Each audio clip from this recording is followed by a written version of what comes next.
Halo,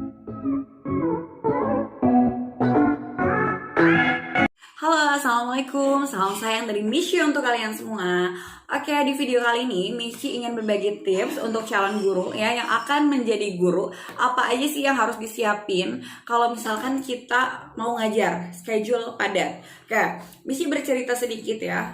Mishi dalam satu hari itu bisa mencapai 5-6 jam untuk mengajar, dan itu beruntun ya, beruntun, tidak ada jeda. Paling jeda pas duhur aja, pas sholat ya, dari jam 7 pagi sampai jam 3 Mishi full untuk mengajar, dan ditambah privat panggilan. Gimana sih caranya membagi waktu, gimana sih caranya untuk mempersiapkan apa aja sih yang harus kita siapin gitu. Karena gini, guru itu bermain mental ya gitu. Kalau misalkan teman-teman semua tidak sigap ya dalam hal bahan ajar, otomatis kesigapan itu bakalan hilang ya. Gugup semakin tinggi ya, kikuk semakin tinggi gitu di depan kelas. Tapi beda dengan kalau misalkan kita mempersiapkan walaupun kita misalkan mengajar 6 sampai 7 jam dalam waktu satu hari.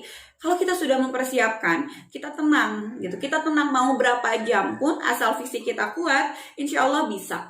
Nah, sekarang Mishi ingin berbagi tips kepada teman-teman apa sih yang harus kita lakukan agar kita mengajar itu rileks gitu. Karena tantangan guru adalah kok deg-degan ya gitu, ngajar di depan kelas gitu. Nah, Mishi sekarang pengen banget cerita pengalaman Mishi pribadi, gimana sih caranya biar nggak gugup di depan kelas, biar caranya tenang di depan kelas dan tidak ada beban apapun.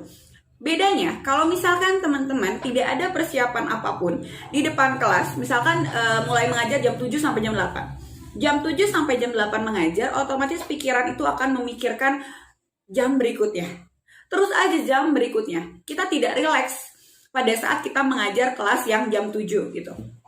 Satu hal yang harus teman-teman tahu, persiapkan materi ya. Persiapkan materi sebelum mengajar. Kita harus jelas, itu disebutnya RPP.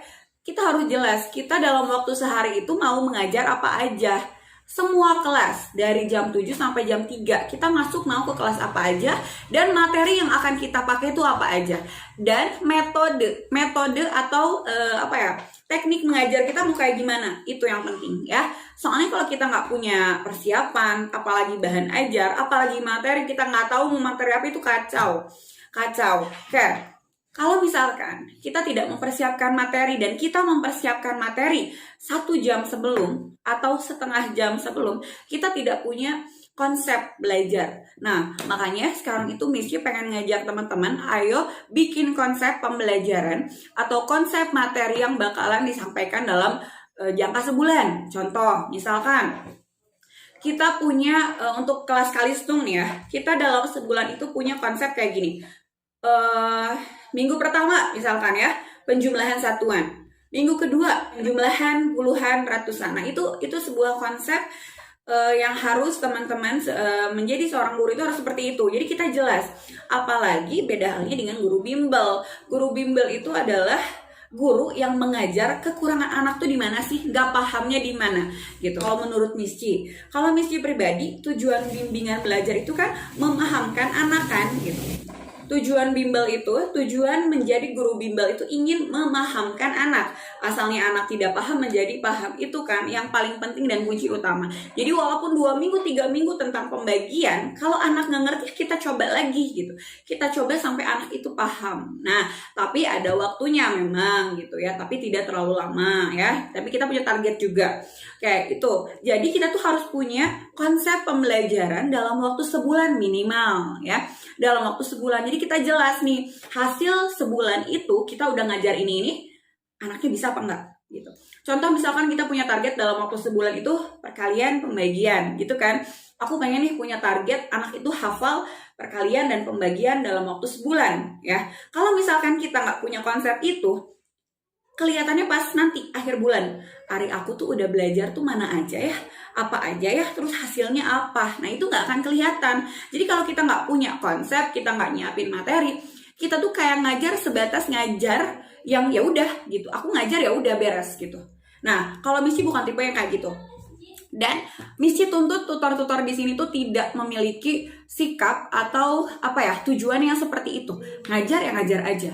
Tapi Missy selalu tekankan kepada semua tutor itu punya tujuan ngajar itu gitu. Kalau misalkan nih contoh bahasa Inggris. Kalau misalkan bahasa Inggris itu asalnya anak nggak bisa, dia harus bisa. Kalau misalkan kalistung, asalnya nggak bisa ngitung jumlah, puluhan ratusan, dia harus bisa. Anak nggak bisa baca, dia harus bisa. Nah itu.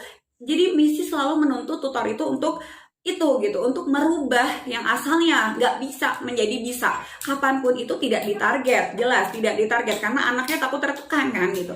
Tapi kita punya tujuan. Guru itu harus punya tujuan hasil loh gitu, karena itu yang bakalan kita capai. Yang kita inginkan itu seperti itu gitu. Nah, jadi intinya semua tutor TPC itu harus memiliki tujuan. Tujuannya itu adalah merubah anak yang nggak bisa menjadi bisa gitu ya. Nah, jadi itu ya. Jadi intinya kita itu harus punya bahan ajar selama 1 bulan. Kita mau ngajar apa, target kita apa, tujuan kita apa, itu yang penting. Jangan pernah merasa ya udah aku ngajar 1 jam ini, ya udah yang penting ngajar 60 menit udah gitu. Nah, itu bukan ciri-ciri calon guru. Itu bukan ciri-ciri calon guru. Kita tuh pengen punya hasil dan kita itu harus punya merasa gini, dalam waktu sebulan anak tidak ada kemajuan, kita harus introspeksi gitu. Kita harus punya rasa introspeksi. Duh, kenapa ya anak tuh nggak ada kemajuan? Harus punya seperti itu. Apa kita yang kurang? Apa gimana? Nah, sama halnya juga seperti guru-guru biasa, pasti di sekolah juga punya memiliki tujuan yang seperti itu kan gitu. Nah, tapi ini guru bimbel terlihat pisan ya, terlihat banget lah kalau misalkan anak nggak bisa pengen jadi bisa gitu. Jadi untuk semua calon guru, please ya, nanti next time kalau kalian jadi guru itu harus punya prinsip anak yang nggak bisa itu harus jadi bisa gitu ya. Jangan cuma sekedar ngajar aja, itu kurang baik kalau menurut Missy. Apalagi posisi anak itu ya seneng aja kalau misalkan guru cuma ngasih soal gitu kan, seneng aja gitu, karena mereka mungkin pola pikirnya ya udahlah ada kumaha guru ya gitu kan. Tapi kita yang belajar untuk merubah pola pikir anak seperti itu ya. Oke, cukup sekian ya video dari Missy, semoga bermanfaat untuk teman-teman semuanya. Semangat menjadi guru, jangan pantang menyerah. Kalau anak belum ada kemajuan, teruslah berusaha. Assalamualaikum warahmatullahi wabarakatuh.